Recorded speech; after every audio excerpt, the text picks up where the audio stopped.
I rise today to recognize the outstanding individuals in my congressional district who I was proud to award as First Responders of Distinction earlier this week.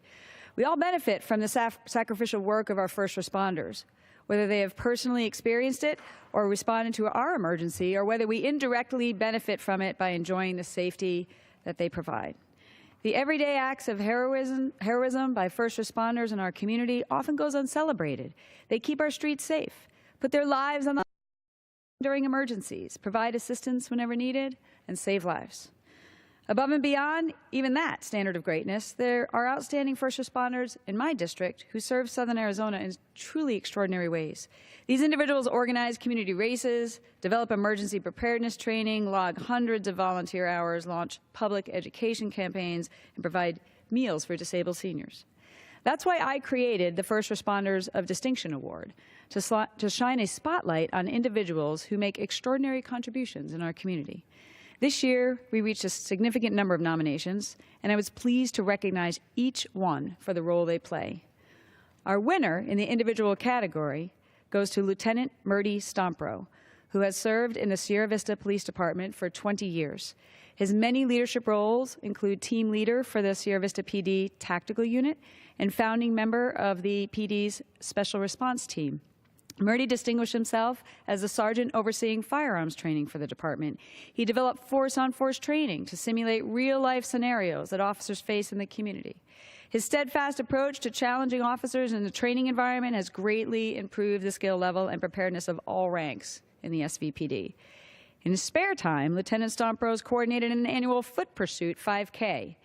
It's a race that's become the largest organized race in Sierra Vista area, fosters positive interaction between law enforcement and the community. Last year, it raised $6,000 for the annual Christmas with a Cop event, sponsored by the Police Officers Association of Sierra Vista. In this photo, you can see Lieutenant Stompro engaging with a child at Christmas with a Cop, which gives 100 underprivileged children in Cochise County the opportunity to spend $100 on whatever they wish to purchase. For the last 2 years during the National Bike and Walk to School Week, he comes into work before shift and transforms one of the armored vehicles into a Batmobile, driving Batman and Ghostbuster around each school in Sierra Vista neighborhood to interact with the kids. Lieutenant Stompro has also worked tirelessly over the last several years to develop emergency preparedness training exercises in the local schools and developed a lasting partnership with the Sierra Vista Unified School District.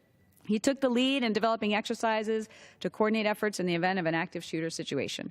Lieutenant Stompro embodies the Sierra Vista Police Department's mantra of service with honor, and we are fortunate to have him in our community. Our team winner for 2017 is the Davis-Monthan Air Force Base 355th Civil Engineering Squadron Fire Emergency Services, pictured here, receiving their award. DM's Fire Emergency Services team provide fire, rescue, emergency medical, and combat support in 25 operating bases year-round. In the past year, they hosted over 500 firefighters from 12 neighboring departments, 3 local fire academies, and local law enforcement agencies in joint SWAT rescue task force training. In the last year, this team provided more than 150 hours of fire prevention education, supporting over 300 children at Borman Elementary and Sonora Science Academy. Additionally, they volunteered 250 hours to Habitat for Humanity, Tanque Verde Little League, Starbase, Pima Interagency Training Committee, Arizona Center for Fire Service Excellence, the Public Safety and Emergency Services Institute, and numerous other organizations. Despite being 30% undermanned, they protect $50 billion in assets and 14,000 personnel. Even with the diverse demands, they were able to combine their experience, hard work, talent to garner the prestigious milestone of Commission on Fire Accreditation International, an honor only 230 departments in the world have earned. Mr. Speaker, these are just 2 examples of the heroic and extraordinary first responders we are blessed to have serving in my district. We'll never fully be able to repay these individuals for the way they've shaped and improved our lives, but we can applaud them and offer our sincerest gratitude.